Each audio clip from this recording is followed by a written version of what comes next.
Dear student, आज की video में हम देखेंगे एचएससी बोर्ड इम्प्रूवमेंट एग्जाम में फिजिक्स के लिए कौन से चैप्टर इंपॉर्टेंट रहेंगे।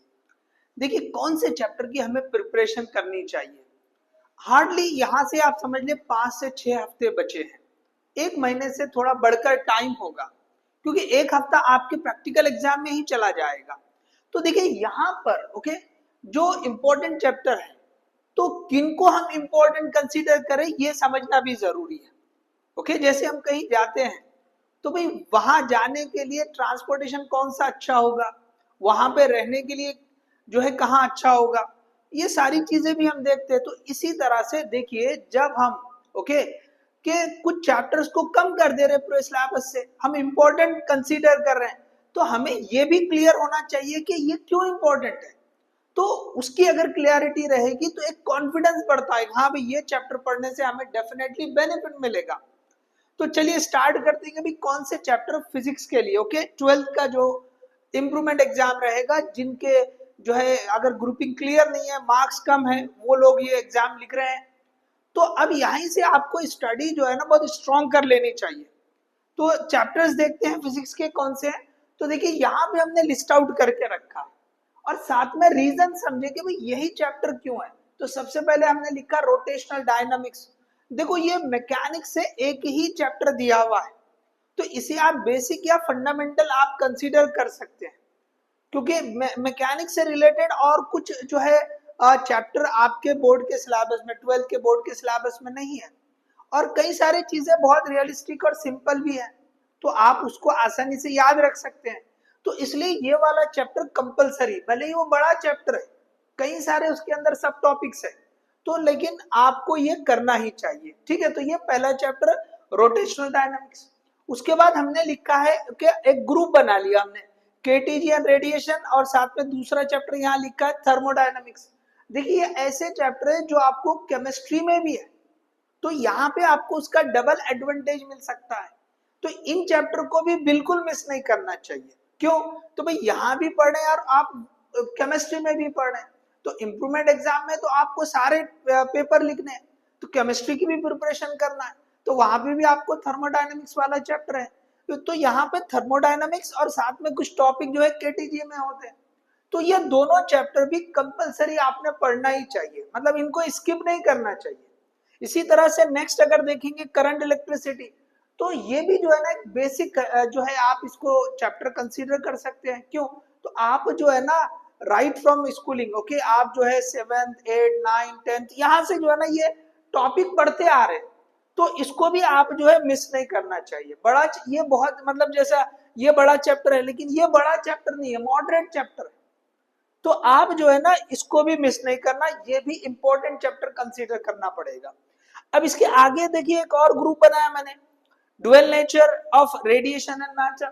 उसके बाद नेक्स्ट एटम्स है, न्यूक्लियाई, और नेक्स्ट सेमीकंडक्टर डिवाइसेस। तो देखो, ये भी जो चैप्टर है, इनका भी कुछ पोर्शन आपको केमिस्ट्री में रहेगा, उसी से रिलेटेड है। आप फोटो इलेक्ट्रिक इफेक्ट पढ़ते हो केमिस्ट्री में, इसी तरह से आप एटम्स न्यूक्लियाई भी पढ़ते हो। कुछ हिस्सा आपको सेमीकंडक्टर का भी होता है, हो सकता है यहाँ पे थोड़ा आगे का रहेगा। तो लेकिन ये भी चैप्टर काफी इंपॉर्टेंट रहेंगे। क्यों? तो इसका भी कुछ हिस्सा केमिस्ट्री में कनेक्टेड है। तो इस तरह से ये जो चैप्टर हमने लिखे हैं, ये मोस्ट इंपॉर्टेंट, मतलब जो आपको डबल एडवांटेज भी दे सकते हैं। इसी तरह से एक और चैप्टर ऐड किया हुआ है, मैग्नेटिक मटेरियल, छोटा चैप्टर है इसलिए इसको भी इंक्लूड किया। तो ये जो 8 चैप्टर है, इनको कंपलसरी पढ़ना चाहिए। इनको कंपलसरी पढ़ना चाहिए। तो अब इनके अलावा क्या 8 चैप्टर से ही हम सफिशिएंट हो जाएगा? अगर आपने पूरे 8 चैप्टर पक्के किए तो एनीवे आप ग्रुपिंग तो बना सकते हैं, लेकिन अब जब आप इम्प्रूवमेंट एग्जाम लिख रहे हैं तो आपकी थोड़ी तैयारी अच्छी होनी चाहिए। आपके स्कोर अच्छे होने चाहिए। तो उसके लिए कम से कम आप 10 to 12 चैप्टर का टारगेट करें। तो अगर हम 10 चैप्टर को भी कंसीडर करें, नीचे की तरफ अगर देखें लिस्ट वाला, तो 10 चैप्टर के लिए अभी 2 और चैप्टर इसमें ऐड करने पड़ेंगे, क्योंकि यहाँ पर ये देखो, ये वाला चैप्टर थोड़ा सा छोटा रहेगा। ठीक है, और ये यहाँ पे जैसे ये डुअल नेचर वाला भी थोड़ा सा छोटा चैप्टर है। ठीक है, तो यहाँ पे थोड़ा सा अब वो चैप्टर की लेंथ के हिसाब से मार्क्स भी है। तो इसके जो है मार्क्स फिक्स है। तो ये 8 चैप्टर के जो आपको बोर्ड की तरफ से डिसाइडेड है उतने मार्क्स का पेपर तो आएगा ही आपको। तो यहाँ पे थोड़ा सा और स्कोर बढ़ाने के लिए 2 या 3 चैप्टर आप अपने हिसाब से ऐड कर ले। तो मैंने यहाँ ग्रुप लिखे हुए हैं।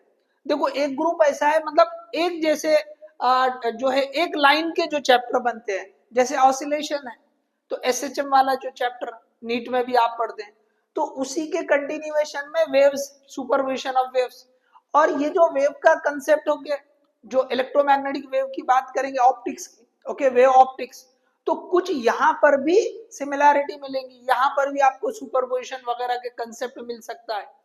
तो ये जो है ना एक ही लाइन के आप समझ सकते हैं। कुछ टॉपिक अलग रहेंगे डेफिनेटली, और भी रहेंगे, लेकिन यहाँ पर भी इंटरफेरेंस जो होता है, सुपरपोजिशन ही पढ़ते हैं हम। तो यहाँ भी, यहाँ तो टाइटल ही है, चैप्टर का नाम ही है सुपरपोजिशन ऑफ वेव्स, ओके। तो ये जो है चैप्टर भले ये बड़े बड़े चैप्टर है, ओके, तो लेकिन ये एक ही लाइन के हैं, तो आप इन तीनों को आप चूज कर सकते हैं। तो ये इन 8 चैप्टर के साथ ये 3 कर लीजिए, या 2 करना है तो 2 कर लीजिए आपके हिसाब से। ये दोनों तो एक के पीछे एक ही लाइन के एग्जैक्ट है। और ये यहाँ पे हम जो है ना, ये जो वेव है ये मैकेनिकल वेव पढ़ते हैं, और यहाँ पे जो वेव की बात होती है वो इलेक्ट्रोमैग्नेटिक लाइट की बात कर रहे हैं। तो आप ये 3 चैप्टर इनके साथ ऐड कर सकते हैं, 2 या 3 आपकी मर्जी। अगर आपको लगता है कि नहीं लास्ट टाइम हमने इनमें से, ये ग्रुप में से कुछ ऑलरेडी पढ़ रखा है, तो बहुत अच्छी बात है, आपने जो पढ़ रखा है उनमें से कुछ ऐड कर दीजिए। तो यहाँ पे एक और ग्रुप है, तो यहाँ पे इलेक्ट्रोस्टैटिक, ओके, उसके बाद ये जो है उसी के कंटिन्यूएशन में है, थोड़ा सा आगे समझ लीजिए। तो खासतौर से ये जो 3 चैप्टर है ना वो एक ही लाइन से एक के बाद एक आएंगे। मतलब मैग्नेटिक इफेक्ट आप पढ़ोगे इलेक्ट्रिक करंट का, उसी के बाद से इलेक्ट्रोमैग्नेटिक इंडक्शन, इलेक्ट्रिक और मैग्नेटिक फील्ड, ओके, दोनों मतलब इंटरडिपेंडेंट या एक ही, ओके, मतलब जो है कंसेप्ट से आएंगे, ऐसे बता देंगे। इसी तरह से उसी के कंटिन्यूएशन में अल्टरनेटिंग करंट एसी। तो ये जो है ना आपको एक ही कंटिन्यूएशन है। तो यहाँ पर भी जैसे ये चैप्टर भी बड़ा रहेगा, ये भी बड़ा चैप्टर है, ये भी बड़ा चैप्टर है। तो अब ये बचे वाले तो चैप्टर बड़े ही है। अब आपको इसमें डिसाइड करना है कि भाई इनमें से 2-3 लेना है या इनमें से 2-3 लेना है, आप खुद डिसाइड कर ले सकते। क्यों? तो भाई ऑब्वियसली आपने लास्ट टाइम तो पढ़ा ही होगा। तो अगर ऑलरेडी इनमें ये जो चैप्टर है या इन ग्रुप में से 1 या 2 चैप्टर ऑलरेडी पक्के हैं, तो आप उन्हीं को पक्का कर लीजिए और अच्छे से उसको पढ़ लीजिए। तो इस तरह से ये जो मैंने चैप्टर्स बताए हैं, इनमें से 8 चैप्टर मैंने आपको बोला कि भी कंपलसरी करना चाहिए, और उसका रीजन जस्टिफाई कर दिया है कि भाई क्यों हमको ये 8 चैप्टर पढ़ने चाहिए। और इसके साथ आप जो है, आप जो चाहे ओके यहाँ से या यहाँ से 2 या 3 चैप्टर ऐड कर सकते हैं। तो देखिए ये तो हो गया प्लान के भी फिजिक्स के लिए आप जो है ना कौन से चैप्टर पढ़ेंगे, ओके, किस पे ज्यादा एम्फेसिस रहेगा। अब देखिए इसके साथ जो है हम इस इम्प्रूवमेंट एग्जाम के लिए क्रैश कोर्स स्टार्ट कर रहे हैं, ओके। आप जो है कमेंट करें, ओके, कौन कौन इंटरेस्टेड है, ओके। तो डेफिनेटली हम जो है ना क्रैश कोर्स जो है इमीडिएट स्टार्ट करने जा रहे हैं। तो उसमें जो है हम एक एक ये जो चैप्टर्स है इन्हीं को, ओके, खासतौर से जो 8 चैप्टर्स है, उसके बाद वो होने के बाद डिसाइड करेंगे भाई इनमें से कौन से चैप्टर हम पढ़ेंगे, कमेंट के ऊपर से देखेंगे, ठीक है। तो अब ये जो 8 चैप्टर्स है इनको जो है एक क्रैश कोर्स टाइप, मतलब 3 लेक्चर 4 लेक्चर ऐसे, मतलब 2 या 3 लेक्चर अगर छोटा रहेगा, क्या पढ़ना चाहिए, क्या क्या इंपॉर्टेंट चीजें देखना चाहिए, एक एक मार्क के जो डेफिनेशन पूछता है, एक एक मार्क के जो क्वेश्चन पूछता है, उसको क्लास में ही हम पक्का करते चलेंगे। कुछ इस तरह से जो है ये क्रैश कोर्स हम जो है कंटिन्यू करने वाले हैं, ठीक है।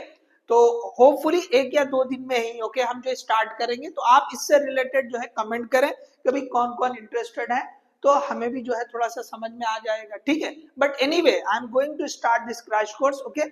जस्ट मुझे 1 या 2 दिन लगेगा, ओके, हम स्टार्ट कर लेंगे। तो चलिए, all the best, thank you.